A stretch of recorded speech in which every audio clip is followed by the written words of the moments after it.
Canine wellness is all about recognizing our dog as a whole organism. It's about the duality that our dogs are.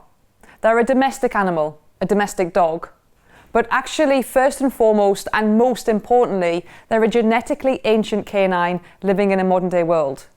My love and passion is exploring this indigenous blueprint, this ancestry that our dogs are, and the fact of how its systems and its body as an ecosystem, its body as an ancient ecosystem, is struggling to strive, thrive, feel comfortable and safe within a modern day world. And all the modern day nuances that the dog's ecosystem is being thrown at time and time again. My experience as a zoologist, conservation biologist, and energy medicine practitioner makes me have a love for science. But at the same time, I find science really limiting at the moment, particularly in biology. I find it a very reductionist subject, a subject that is searching for new information so long as it's marketable. But with that, we need to understand the emotional side and spiritual side of science and biology and our dogs as animals. And that's why, as a zoologist and conservation biologist, I don't just look at the duality of our dogs as canines and genetically ancient canines, but I also look at how we can bring science, exploring the spiritual and emotional side that science can teach us and tell us, together with indigenous knowledge, indigenous wisdom.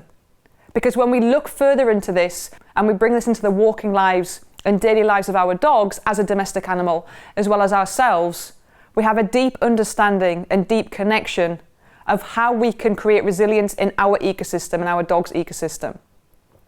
When we look further into the history of indigenous wisdom and indigenous tribes, the way that they lead their lives and how healthy and wholesome and happy they are, how complete their ecosystems are, and also most importantly that I find so amazing is how indigenous people, indigenous tribes and their wisdom have such deep understanding of molecular biology, of how the world works, of how disturbances arise within ecosystems, and how we can recreate and restabilize our ecosystems by understanding molecular biology.